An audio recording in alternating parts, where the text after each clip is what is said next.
I'm in the rainforest. I decided to get a water taxi out so that I could just get out here and enjoy my time. Sometimes I have a really hard time moving. I just get like caught and freeze. And I wanted to backpack out and then maybe get the water taxi back, but it just, the next low tide isn't low enough. And not only that, it's at like 4 p.m. So I was like, well, I'll just gotta move on with the day. We almost hit a humpback whale in the boat. It just like jumped up in front of us. The captain just missed it. And then I got here and there were bathrooms, like a pit toilet, and I went in there and I immediately started dry heaving and then I threw up. So it's been a rough start, but it's beautiful here.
Well, I'm heading back down the mountain.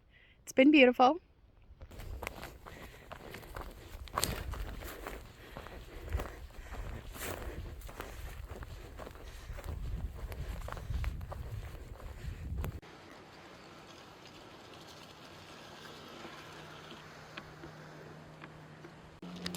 Dude, look at this weird ass mutated fireweed. Look, it's like a thick licorice strip. See how, I don't know if you can tell, but like these ones, they're circular, right? They're round. Got these round stalks and they go up. This one's got this like fucking licorice strip. That's so weird. Look at the top of it. Oh my god. Look, it's kind of like two of them fused together or something. Oh, here we go. Come on. Oh, it's so weird. It's kind of gross. Oh, excuse me, little bee. Excuse me. Just heading back to the tent. It was a big day.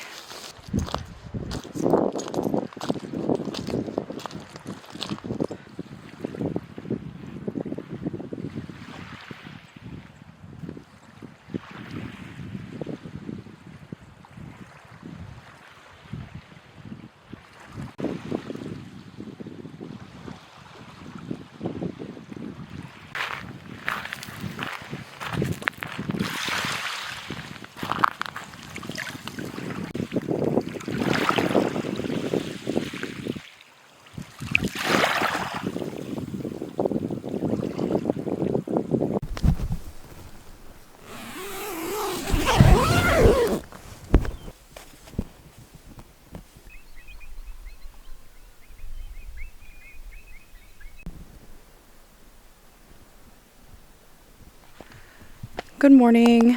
It's 4:42 and low tide is at 6:18. It's a negative tide. So even though I'm leaving a tiny bit later than I'm supposed to, I can see as long as I get going now, I'm going to have a clear path all the way through. The section that can kind of get pinched off by the tide, there are two of them, and those are within 3 miles. So I should be okay.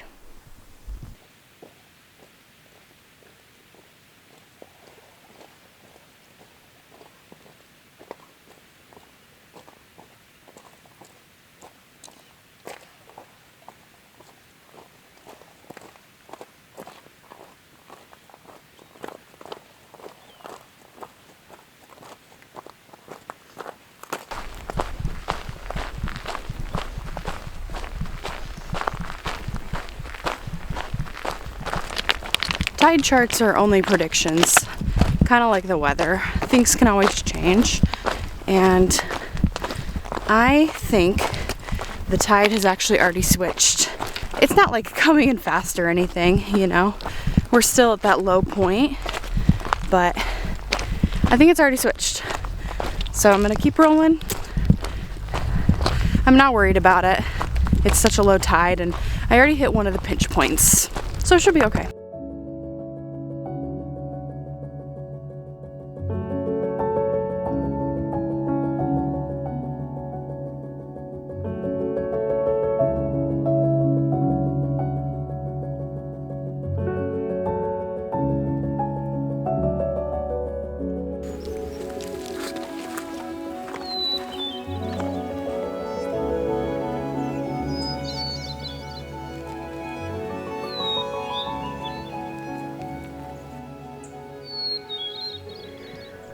On the coast of Alaska, spruce trees signal the arrival of spring,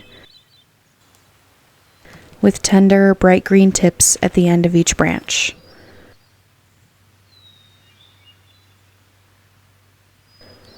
One by one, I pluck the tips, their citrusy scent coating my fingers. The ocean breeze is sharp and salty.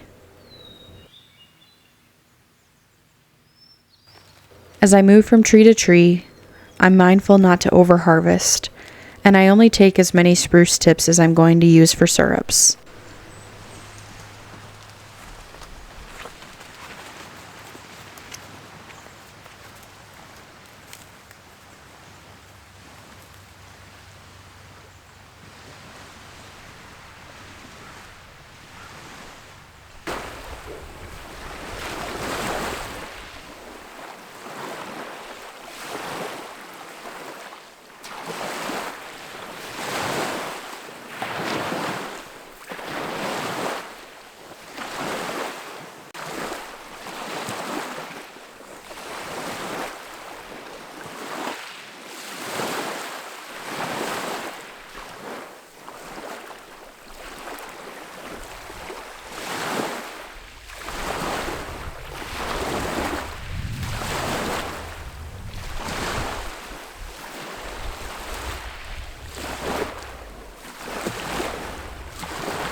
This winter, my roommates, coworkers, and I have been eating through jars of spruce tip syrup drizzled on vanilla ice cream.